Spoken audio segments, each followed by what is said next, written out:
یہ ایک عام رات تھی۔ علی اور حسنہ اسکول سے گھر جا رہے تھے جب اچانک ایک عجیب و غریب پرانی بس ان کے سامنے آ کھڑی ہوئی۔ اس پر چمکتے ہوئے سنہری حروف میں لکھا تھا چاند ایکسپریس۔ بس کا دروازہ خود بخود کھلا اور اندر سے ایک نرم روشنی نکلی۔ بزرگ ڈرائیور بولا، کیا تم چاند کی سیر کرنا چاہتے ہو؟ علی حیرت سے بولا، واقعی کیا ایسا ممکن ہے؟ حسنہ پرجوش ہو کر بولی، یہ تو بہت دلچسپ لگ رہا ہے، ہمیں ضرور جانا چاہیے۔ جیسے ہی علی اور حسنہ بس میں بیٹھے، بس کا دروازہ خود بخود بند ہو گیا اور اچانک بس ہوا میں بلند ہونے لگی۔ کھڑکی سے انہوں نے نیچے زمین کو دور ہوتے دیکھا اور آسمان میں ستارے ان کے قریب آتے جا رہے تھے۔ علی حیرت سے بولا، واہ، یہ تو واقعی اڑ رہی ہے۔ بزرگ ڈرائیور مسکراتے ہوئے بولا، اب تیار ہو جاؤ کیونکہ ہم جا رہے ہیں چاند کی طرف۔ بس تیزی سے ستاروں اور سیاروں کے بیچ سے گزر رہی تھی۔ کہکشائیں روشنی کے بادلوں کی طرح ان کے ارد گرد تھیں۔ حسنہ حیرت سے بولی، یہ سب خواب کی طرح لگ رہا ہے۔ علی جو کھڑکی سے جھانک رہا تھا، ہم واقعی خلا میں ہیں، دیکھو وہ نیلا سیارہ، وہ تو زمین ہے۔ کچھ ہی دیر بعد بس چاند پر اتر گئی، مگر یہ کیا! چاند کی زمین ویسی نہیں تھی جیسی کتابوں میں دیکھی تھی۔ یہاں نیلی گھاس، چمکدار درخت اور روشنی بکھیرتے پہاڑ تھے۔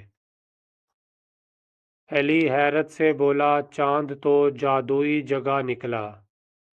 حسنہ خوش ہو کر بولی، چلو دیکھتے ہیں یہاں اور کیا کیا ہے۔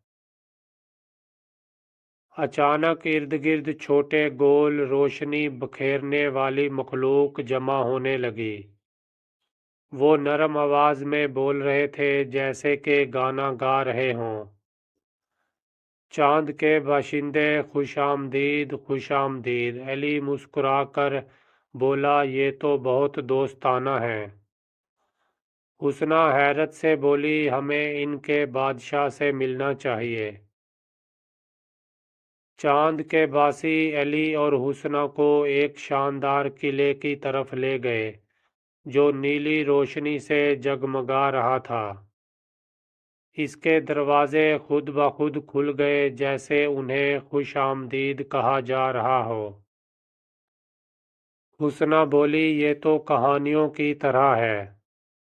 بڑے تخت پر ایک جادوئی بادشاہ بیٹھا تھا جس کی داڑھی چمک رہی تھی اور ہاتھ میں ایک چمکدار چھڑی بھی تھی۔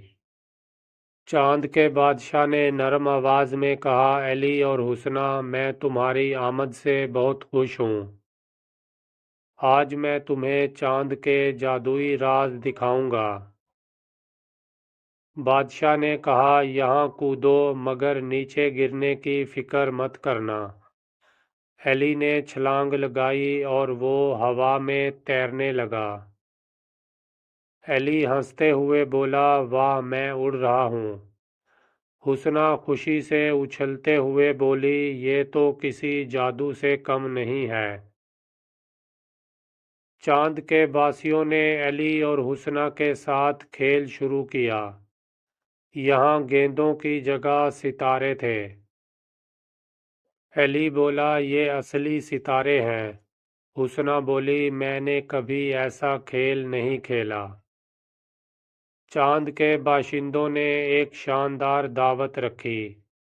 کھانے چمک رہے تھے اور جیسے ہی حسنہ نے ایک نوالا لیا، اسے لگا جیسے خوشی اس کے دل میں بھر گئی ہو۔ حسنہ حیران ہو کر بولی، یہ کھانے تو جادوئی ہیں۔ بادشاہ نے انہیں ایک نیلی جھیل دکھائی جہاں سے روشنی کے بلبلے اٹھ رہے تھے۔ علی حیرت سے بولا، یہ پانی تو چمک رہا ہے، کیا ہم اس پانی کو چھو سکتے ہیں؟ حسنہ خوشی سے بولی، یہ تو بہت خوبصورت ہے، کیا ہم اس کے قریب جا سکتے ہیں؟ دونوں بچے جھیل کے قریب گئے اور روشنی کے بلبلوں کو چھوا۔ وقت تیزی سے گزر گیا اور اب واپسی کا وقت آ چکا تھا۔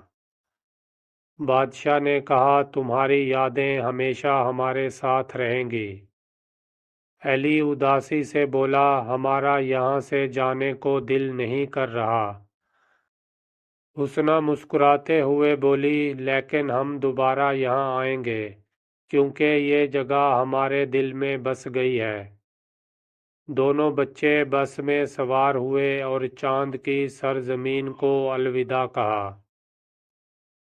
بس واپس اڑی اور چاند پیچھے چھوٹ گیا۔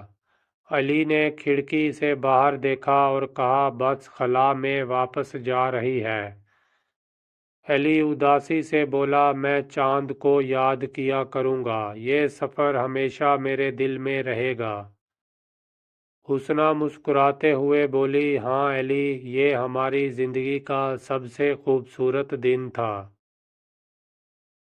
بس اسی جگہ زمین پر آ رکی جہاں سے سفر شروع کیا تھا۔ علی اور حسنہ بس سے باہر نکلے اور گھر کی طرف چل پڑے۔ رات کو بستر پر لیٹے علی نے اپنی جیب میں کچھ محسوس کیا۔ وہی چمکدار نیلا پتھر۔ حسنہ مسکراتے ہوئے بولی، یہ خواب نہیں تھا، ہم واقعی چاند پر گئے تھے، یہ پتھر اس بات کا ثبوت ہے۔ علی خوشی سے بولا، ہاں حسنہ، یہ سفر ہمیشہ ہمارے ساتھ رہے گا۔ اور اسی کے ساتھ علی اور حسنہ نے اپنی آنکھیں بند کر لیں اور چاند کی جادوئی دنیا کے خواب دیکھنے لگے۔